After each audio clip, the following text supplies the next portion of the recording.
Bonjour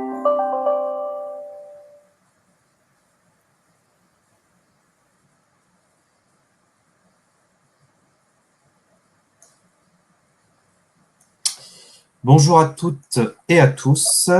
Bonjour Estelle. Bonjour à tous, bonjour Julien. Est-ce que vous nous entendez et nous voyez bien? Si vous pouvez intervenir directement dans le chat pour nous indiquer que vous nous entendez bien, que vous nous voyez bien et que nous n'avons pas de problème technique. Merci Laure, merci Isabelle pour vos réponses.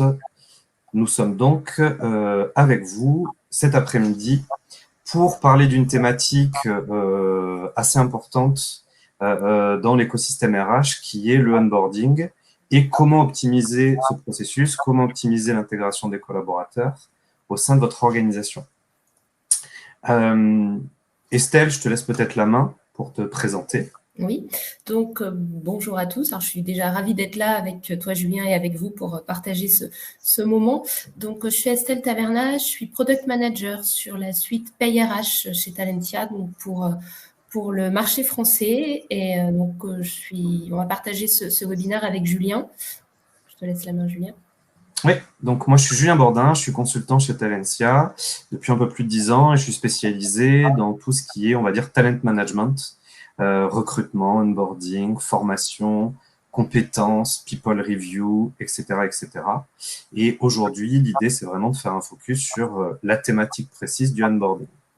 Avant de rentrer plus dans le détail de notre présentation et dans l'agenda, sachez que pendant ce webinaire qui va être enregistré, qui pourra donc être revu en replay pour les personnes qui n'étaient pas présentes, on va vous lancer un sondage avec un certain nombre de questions auxquelles vous pourrez répondre et sur lesquelles on va débriefer à la fin. Et sachez bien évidemment que vous pouvez demander à être recontacté, que vous pouvez intervenir dans le chat, poser des questions auxquelles on essaiera de vous répondre à la fin de la présentation. Et n'hésitez pas, via les réseaux sociaux, via notre site internet, via la plateforme, à nous contacter si jamais, suite à ce webinaire, vous aviez des questions. L'idée de la journée, c'est peut-être de dérouler rapidement l'agenda, puisqu'on va commencer par parler des enjeux du onboarding, avec un certain nombre de chiffres, un certain nombre de postulats. Vous présenter en quoi Talentia serait en mesure de vous accompagner, de répondre à un certain nombre d'enjeux. Et l'idée aussi, c'est surtout de rentrer un petit peu dans la solution et dans la façon dont on peut répondre de façon pragmatique et de façon pratique à ces différentes thématiques avant un jeu de questions-réponses. Les enjeux du onboarding, avant de répondre aux enjeux, un premier sujet qui peut être important, c'est comment on définit le onboarding. Pour définir le onboarding, déjà, ce qu'il faut avoir en tête, c'est que l'idée du onboarding, c'est de fournir aux personnes onboardées, donc aux collaborateurs qui rejoignent l'organisation, un certain nombre d'outils pour être opérationnels, intégrés, productifs le plus rapidement possible. Et ce, parce que le fait d'intégrer une nouvelle personne, un nouveau collaborateur, quel que soit son poste, son niveau, etc., dans l'entreprise, c'est toujours un sujet délicat, c'est très crucial et c'est souvent trop banalisé et on ne met pas forcément les moyens en face des enjeux qu'il y a pour y répondre. L'idée de l'optimisation de ce process de onboarding, c'est, si on le résume en 3 points, réduire le risque d'inadéquation et donc de turnover, parce que une personne avec laquelle on n'a pas une bonne adéquation, c'est un risque qu'il parte et donc de reproduire le cycle de recrutement, etc. Optimiser pour réduire cette phase, pour qu'elle soit la moins chronophage, la moins consommatrice de temps pour les différentes parties prenantes et donc faire gagner du temps à tout le monde dans cette phase qui est cruciale. Et le petit focus qu'on fera avant de laisser la main à Estelle, c'est aussi de évoquer le fait que le onboarding, ce n'est pas que pour le recrutement, ce n'est pas qu'une nouvelle personne qu'on embauche et qu'on prend au sein de notre organisation, mais c'est vrai aussi pour les mobilités internes, quand on veut accompagner une personne dans un nouveau rôle, dans un nouveau domaine, dans un nouveau département, dans un nouveau pays. Donc, il y a une phase d'intégration liée à ce changement.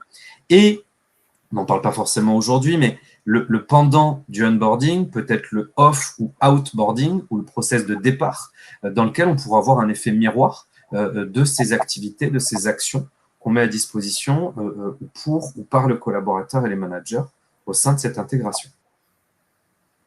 Alors, effectivement, pour venir compléter tout ce que dit Julien, on a voulu mettre en exergue quelques chiffres, 3 chiffres qui sont très révélateurs de ce qui se passe au niveau du onboarding dans les entreprises.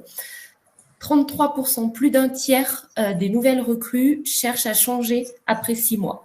Donc, on se rend compte effectivement que il y a 33% des collaborateurs qui finalement se sentent pas intégrés, pas bien intégrés ou pas en adéquation avec le poste pour lesquels ils ont été recrutés. Donc, plus d'un tiers des recrues cherchent déjà à changer d'entreprise au bout de 6 mois. Le coût de ce changement, donc de ce turnover, il est 3 fois supérieur à la rémunération qu'on aurait versée aux collaborateurs. C'est-à-dire que un collaborateur qui s'en va dans les 6 mois après son arrivée, pour le remplacer, ça va coûter 3 fois ce qu'on lui a payé.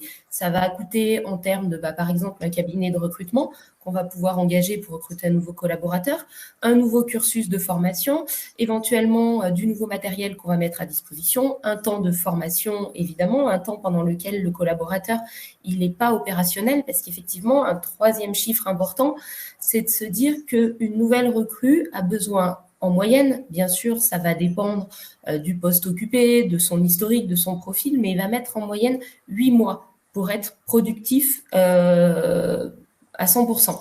Donc, on se rend compte effectivement que s'il change au bout de 6 mois, quelque part, l'entreprise a tout perdu. A tout perdu parce que pendant 6 mois, ça a coûté beaucoup à l'entreprise en termes de formation, en termes de temps, et ça n'a rien rapporté puisque le collaborateur a jamais été productif à 100%. Donc effectivement, ces 3 chiffres, ils sont très révélateurs, je trouve, et très alarmants. Je trouve que 33%, c'est vraiment beaucoup. Si tu peux passer. Merci. Deux autres chiffres importants. Donc effectivement, les entreprises prennent de plus en plus conscience. On voit effectivement à travers les différents échanges qu'on a avec nos clients, on se rend compte nos clients, les entreprises prennent vraiment conscience de l'importance du processus d'intégration. Et le constat qui est fait aujourd'hui, c'est que dans ce processus d'intégration, finalement, aujourd'hui, on se focalise uniquement, entre guillemets, majoritairement sur des tâches administratives. Donc, 58% des tâches, des activités qui sont liées à l'intégration du collaborateur sont des tâches administratives et ne sont pas finalement centrées sur le collaborateur, sur l'individu. Donc, on va avoir des tâches de complétion d'un contrat de travail, de remplir un formulaire pour la mutuelle, d'aller passer une visite médicale, etc. Mais on n'est pas suffisamment focalisé sur le besoin du collaborateur pour s'intégrer.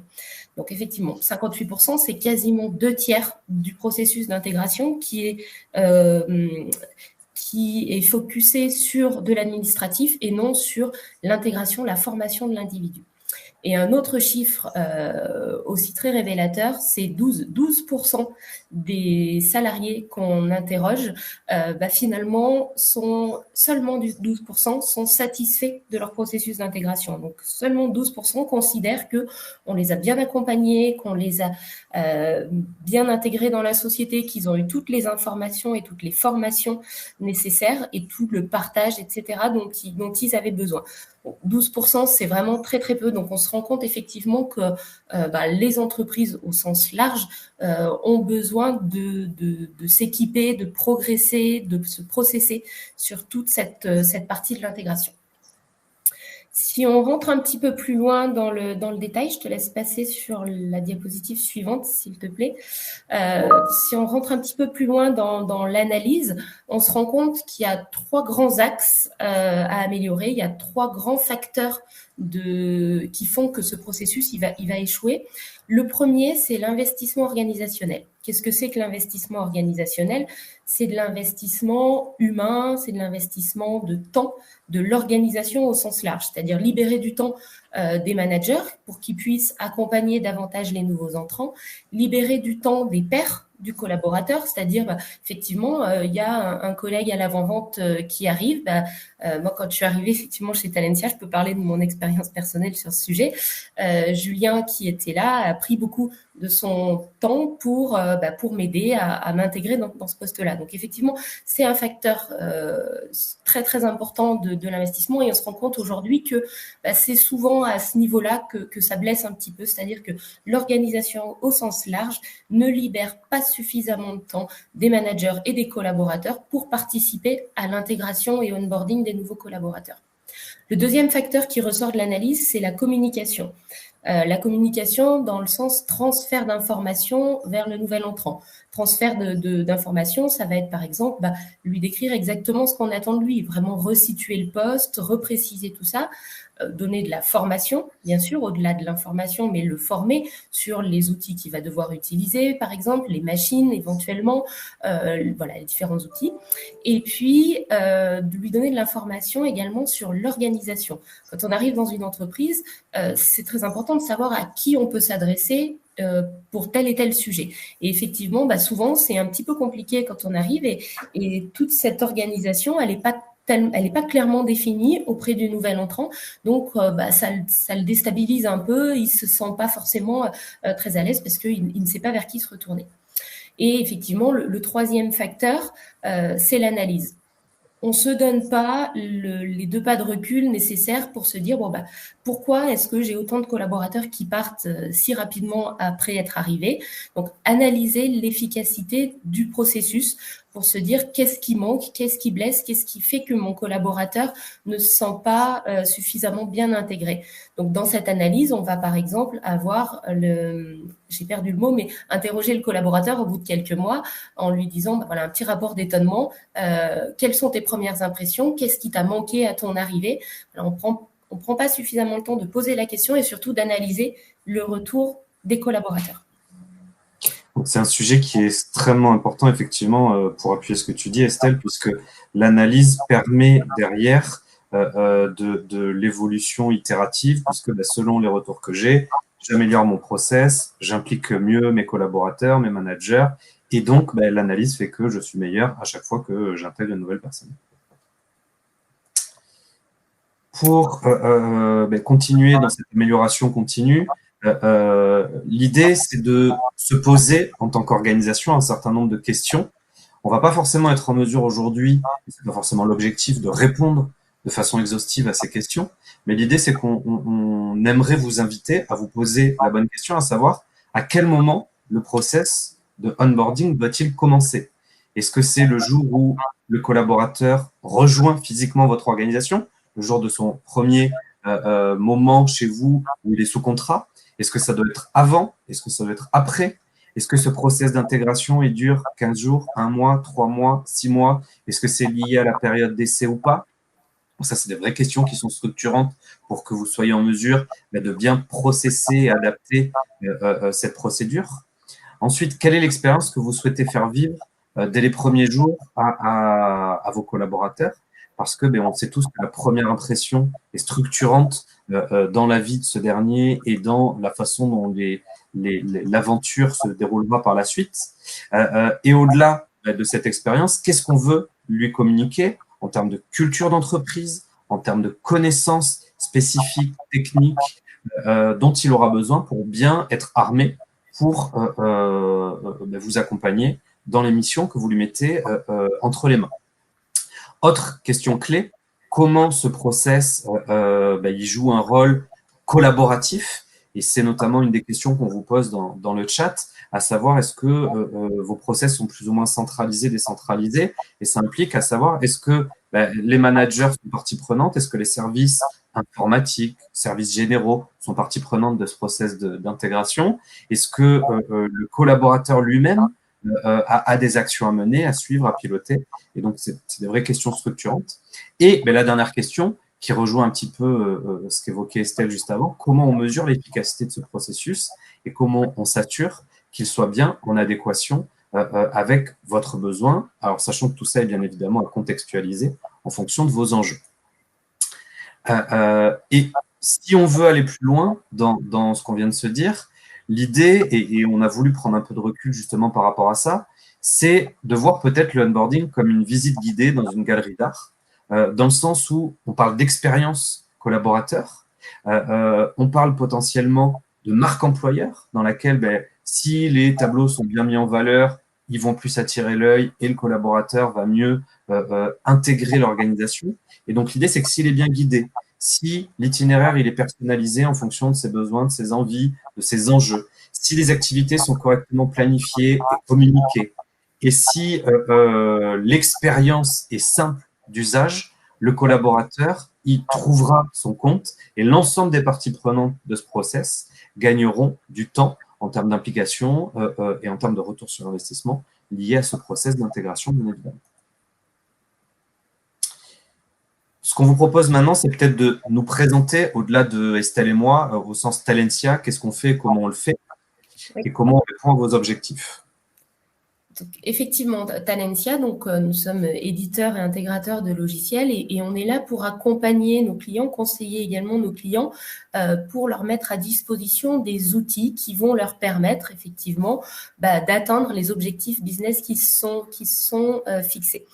Globalement, on a deux gros piliers dans nos offres. Un pilier finance, dans lequel je ne vais pas rentrer beaucoup dans le détail, premièrement parce que je n'en serais pas capable et en plus, ce n'est pas forcément le sujet qui nous importe aujourd'hui. Donc, une brique finance et une brique liée autour du capital humain, donc liée à la paye et au capital humain.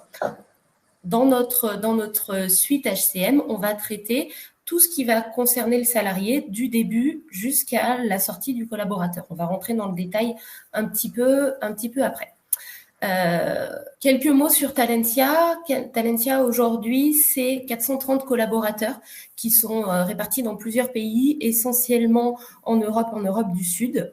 La maison mère est en France. On est très présent en France, en Italie, en Espagne et au Portugal.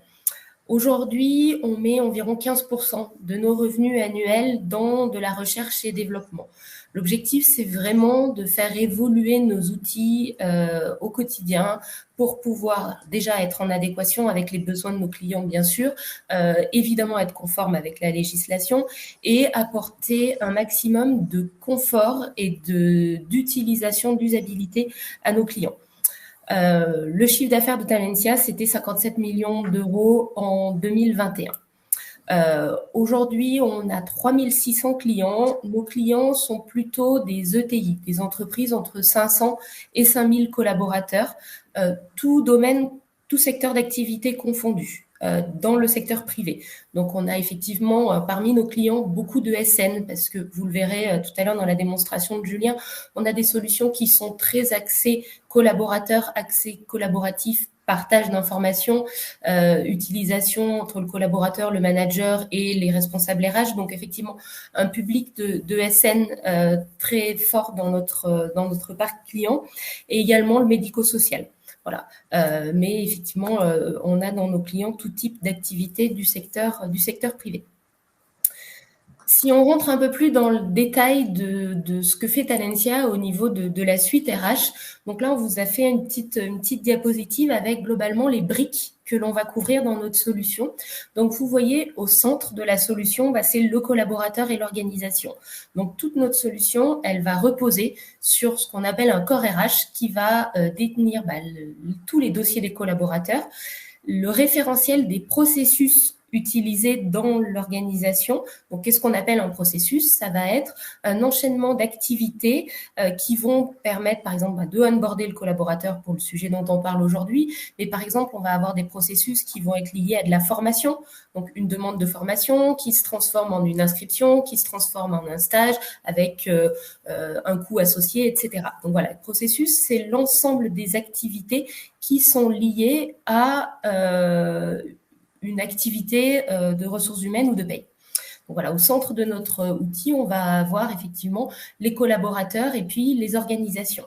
Et autour de ça, on va mettre différents modules. Donc, un module de recrutement pour l'acquisition des talents, duquel fait partie le onboarding dont on parle aujourd'hui.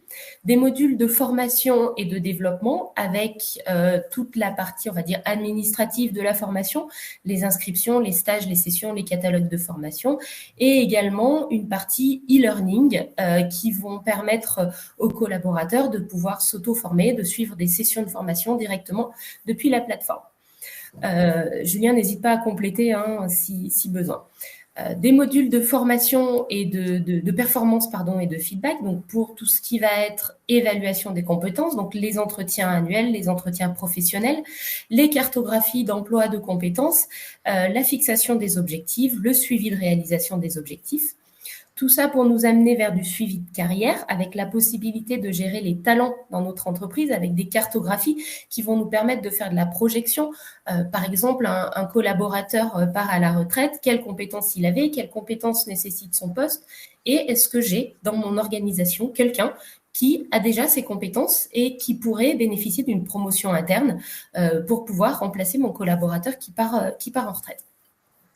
Un module rémunération, là on parle de rémunération, pas de paye. Donc ce qu'on entend dans rémunération, ça va être tous les processus de révision salariale, les campagnes d'augmentation, les attributions de bonus, avec un système de workflow qui vont pouvoir permettre de faire des demandes d'augmentation avec des validations, par exemple, à différents niveaux. Tous ces modules dont on vient de parler, on va pouvoir faire des tableaux de bord, des KPI sur toutes ces informations-là avec un petit outil qui s'appelle Advanced Reporting qui est complètement intégré dans notre plateforme et qui va permettre aux directions notamment d'avoir des KPI en temps réel puisqu'on est effectivement, c'est un module de la solution. Donc, on va avoir toutes les informations en temps réel, notamment sur de l'effectif, de la cartographie d'emploi, de compétences, etc. Et puis, pour accompagner tout ça, donc on a un module absence dans notre plateforme qui vont permettre aux collaborateurs, là encore, on est très axé sur la décentralisation, donc qui vont permettre de déposer des demandes d'absence, de valider des absences, etc. Un module de paye, bien sûr, qui va jusqu'à la DSN, aux déclarations légales de DSN. Un coffre-fort collaborateur avec lequel on a un partenariat avec la société UKG, anciennement PeopleDoc, que vous devez probablement connaître, donc avec une offre de coffre-fort collaborateur et employé. Et puis, un outil de reporting qui s'appelle HR Intelligence et qui va permettre de faire du reporting essentiellement sur le module Pay.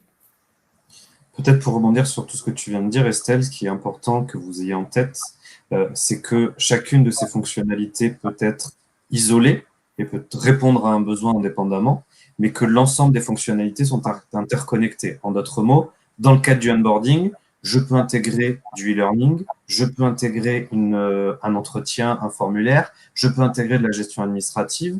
Et cet exemple du onboarding n'est qu'un exemple parce que c'est vrai dans le développement, c'est vrai dans la mobilité, c'est vrai dans tout un tas de sujets où on va avoir des éléments qui vont être relativement transverses et qui vont toucher à différents domaines. Exactement. Merci beaucoup. Et donc, si on passe sur la dernière, voilà, on ne va pas forcément trop rentrer dans le détail de cette diapositive, mais simplement pour vous montrer que l'objectif, l'outil Talentia, il a été pensé pour accompagner le collaborateur. L'accompagner depuis le moment où il va candidater à une offre d'emploi sur votre site ou via un job board, jusqu'au moment où il va sortir. Donc, on va passer par différentes étapes. On va avoir bien sûr une étape pré-recrutement, une étape de recrutement. Ensuite, une étape entre le moment où le candidat il est identifié et où il arrive dans la société, toute cette étape de pré-boarding, tout ce qui se passe avant l'arrivée du collaborateur.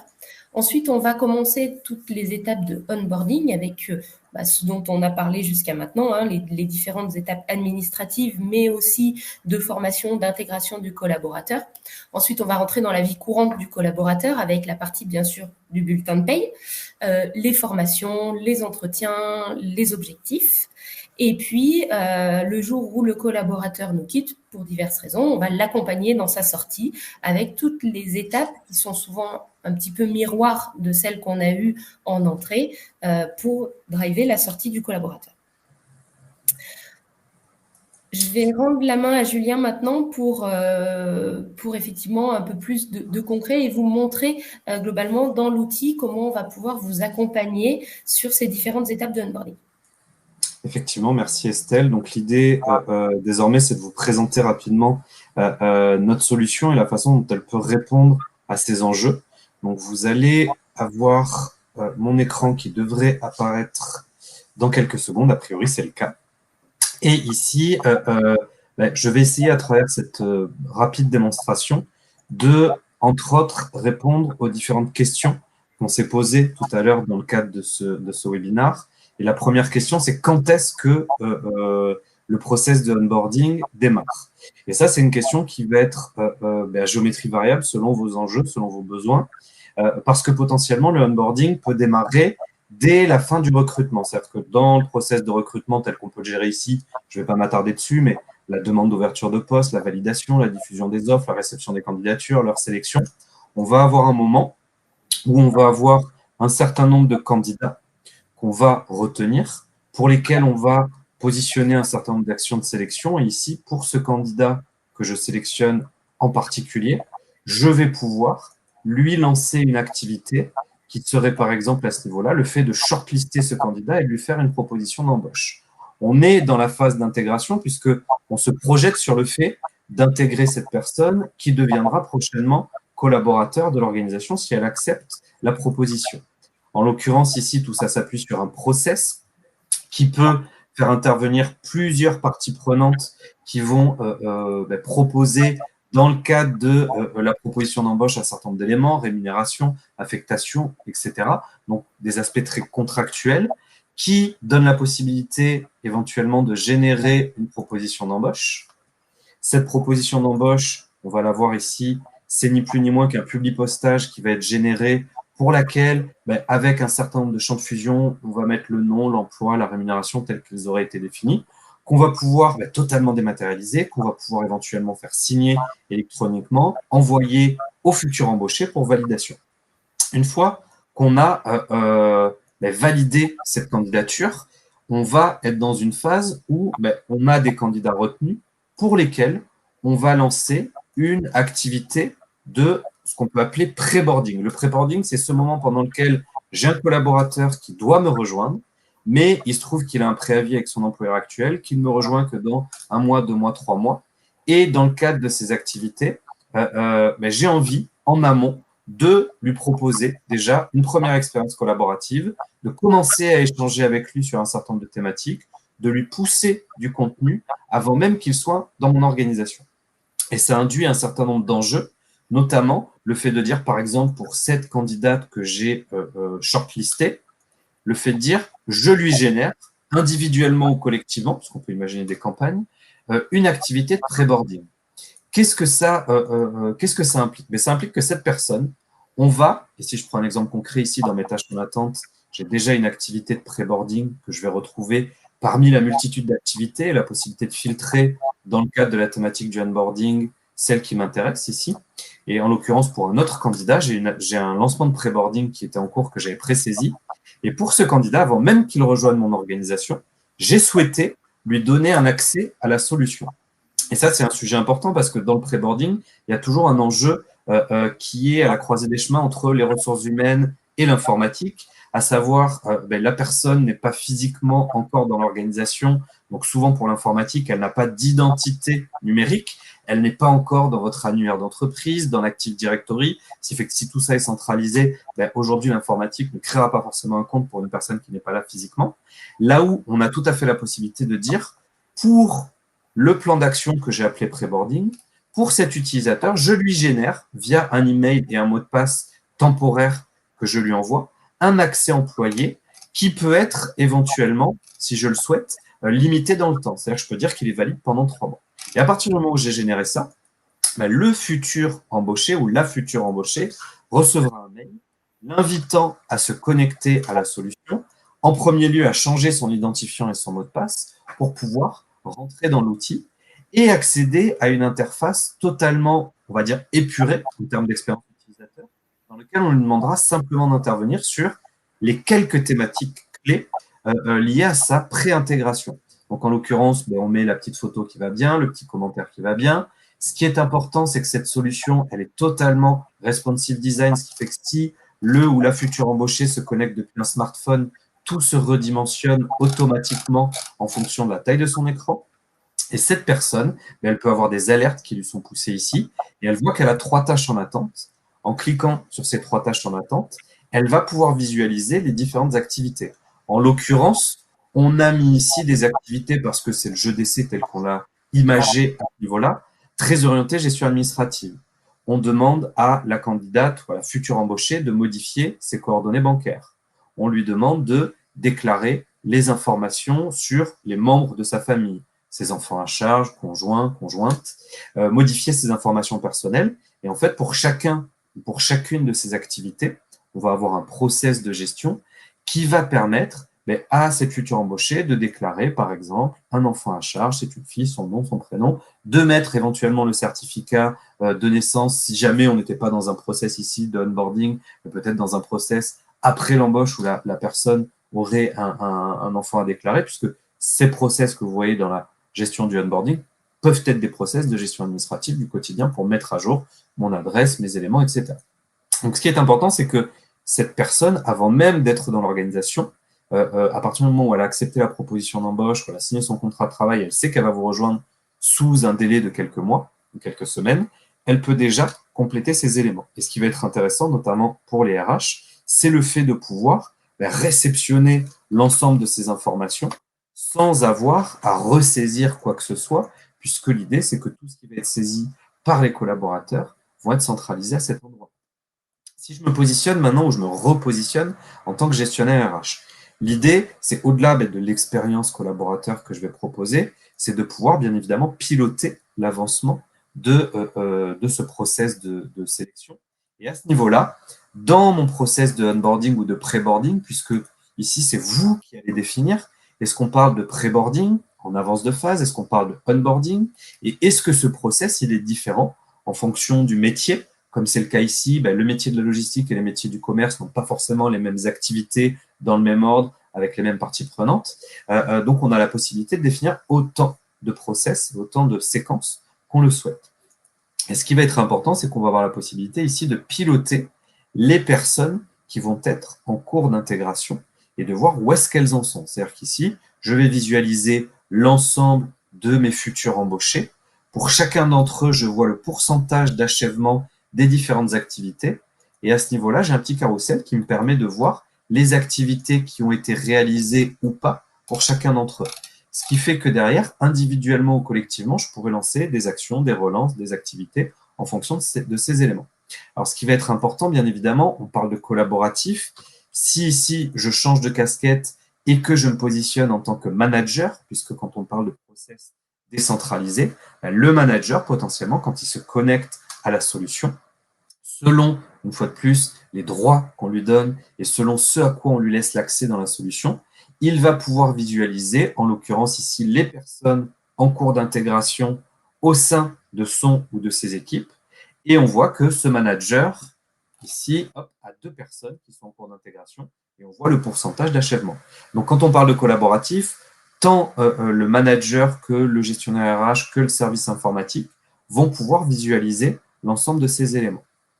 Dernier élément important ici, c'est que si je me positionne en tant que nouvel embauché, je ne suis plus un pré-bordé au sens une personne qui va rejoindre l'organisation, mais je suis en cours d'intégration dans le cadre de mon process de onboarding. Et à ce niveau-là, on a paramétré un certain nombre de tâches qui étaient différentes des 3 tâches de gestion administrative que vous avez pu voir tout à l'heure, puisqu'on a demandé aux collaborateurs peut-être de faire ces tâches de gestion administrative, modifier ces informations, et on voit celles qui sont terminées, celles qui sont en cours. On a peut-être envoyé un message de bienvenue aux collaborateurs, mais aussi à ses futurs collègues, pour les informer que ce collaborateur allait les rejoindre pour mener telle mission. On va peut-être proposer aux collaborateurs ici une formation.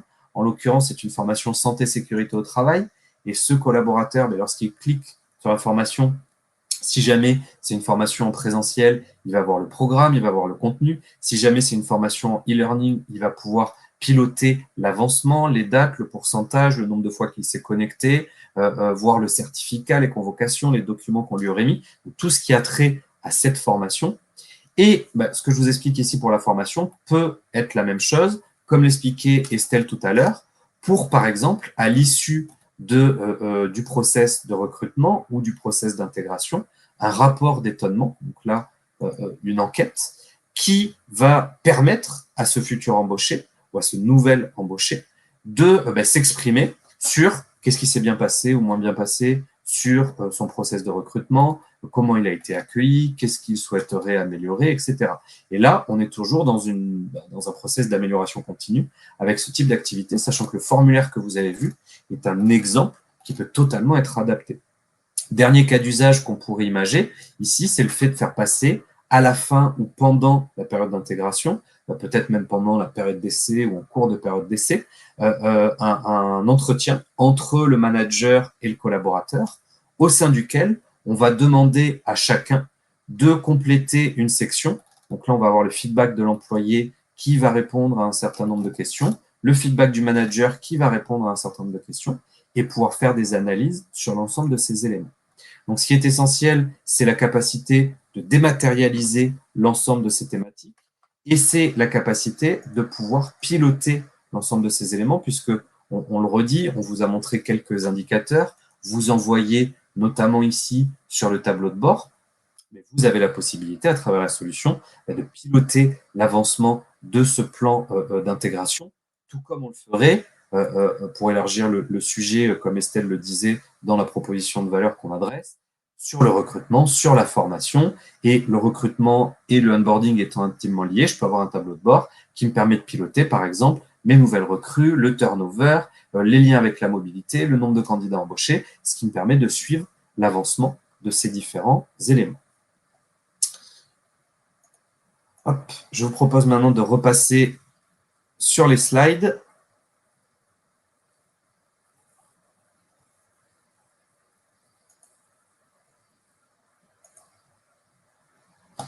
Pour conclure, sur la base de ce que l'on vient de voir, l'idée, c'est qu'on a voulu peut-être faire un petit focus sur 4 points clés. La première, c'est que le onboarding, c'est une impression décisive pour les personnes qui accueillent le collaborateur comme pour le collaborateur, parce que quelque part, c'est la marque employeur qui est en jeu lors de ces premiers moments. Et on se rend compte que si ce process n'est pas ou pas bien processé, en adéquation avec votre contexte, vos enjeux, il est souvent mal contrôlé et il est souvent laissé surtout à des initiatives individuelles. Ce qui fait que derrière cette notion de mesure, d'amélioration, est beaucoup plus complexe à piloter et à mettre en œuvre. Autre élément clé, l'efficacité de ce processus va être cruciale pour être sûr qu'on ait une bonne adéquation entre le collaborateur et l'organisation. Et on revient sur ce que tu disais, Estelle, en introduction, le fameux retour sur investissement avec les 3 indicateurs que tu donnais, et notamment les fameux 33% et le 3 fois plus coûteux. L'idée, c'est vraiment de bien anticiper ces thématiques pour, derrière, si ce n'est pas gagner de l'argent, au moins éviter d'en dépenser et du temps et de l'énergie par rapport à ces éléments. Estelle, je te laisse peut-être compléter. Oui, effectivement, de pas, au moins si c'est pas gagner de l'argent, je disais juste essayer de ne pas en perdre trop. Et on se rend compte effectivement que le niveau d'engagement avec l'entreprise, il se fait dès le départ. C'est-à-dire que si le collaborateur il se sent pas bien intégré et engagé dès les 3 premiers mois, ça vient pas après. Mais effectivement, je pense qu'on est tous pareils. Hein. Si on se sent pas bien dès le départ et qu'on donne pas notre maximum, qu'on n'a pas envie de donner notre maximum dès le départ, ça sent pas très bon pour la suite.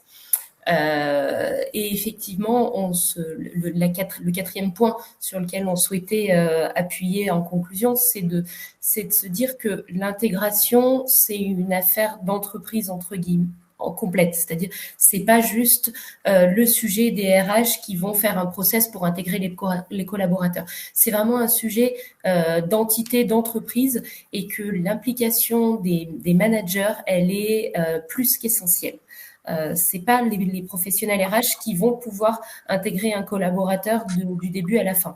Les professionnels RH, ils vont être axés plus effectivement sur la partie formation et la partie administrative. Mais l'intégration dans une équipe, l'intégration dans un poste, elle se fait effectivement par le manager. Tout à fait. Merci Estelle. On a une question. On a une question dans le chat. Alors, je vais te la poser. Dans le parcours d'intégration, est-il possible de piocher des contenus, modules e-learning, contenus sur l'étagère, etc. Alors, effectivement, dans le parcours d'intégration, l'idée, c'est que vous allez définir le type d'action ou d'activité que vous allez intégrer dans ce process. Parmi les activités qu'on vous a montrées lors de la démonstration, on a pu voir le fait d'être inscrit à une session de formation, le fait d'avoir un entretien, une enquête. On pourrait très bien avoir, si on active les fonctionnalités de e-learning, du contenu type e-learning, alors que ce soit du micro-learning, que ce soit du SCORM, que ce soit de la vidéo, que ce soit une convocation pour une classe virtuelle via un outil type Teams, par exemple. Et l'idée, c'est d'avoir la capacité, effectivement, de pousser et d'être interopérable avec ces différentes fonctionnalités qu'on mettrait à disposition. Ce qui est important, si on élargit un petit peu la question qui a été posée, c'est de dire que, dans la continuité de ce que tu disais, Estelle, sur le côté collaboratif, c'est de dire que ce contenu et les différentes actions peuvent impliquer différents acteurs. Je prends un exemple concret. Vous avez un collaborateur qui arrive. Parmi ses activités, il faut lui commander une voiture, il faut lui demander un badge, il faut prévoir un accès à tel outil informatique, il faut faire une demande d'avance de frais. Et l'ensemble de ces activités peuvent être processées et peuvent être partagées avec la comptabilité, l'informatique, les services généraux, via soit des actions, soit des mails qui peuvent être envoyés sous forme de push là aussi. Donc, c'est pour rebondir sur la notion de push et de contenu. On a tout à fait la possibilité d'intégrer du contenu, sachant que le contenu, sur la notion de surétagère, ça va dépendre de ce que vous mettez, vous, sur l'étagère. C'est comme le référentiel compétences, c'est comme le référentiel emploi. Le contenu, c'est vous qui allez le charger. Et une fois que vous avez défini le contenu que vous mettez à disposition, libre à vous de dire, dans le process de onboarding, il y a un certain nombre d'activités qui sont obligatoires ou pas, d'ailleurs, puisqu'on peut très bien dire que certaines activités sont à disposition mais facultatives, et d'autres sont obligatoires, et même des règles de gestion. Tant que je n'ai pas validé telle activité, je ne peux pas passer à l'activité suivante. Merci. Il n'y a pas d'autres questions pour l'instant. On peut peut-être partager les résultats du sondage. Il reste quelques minutes.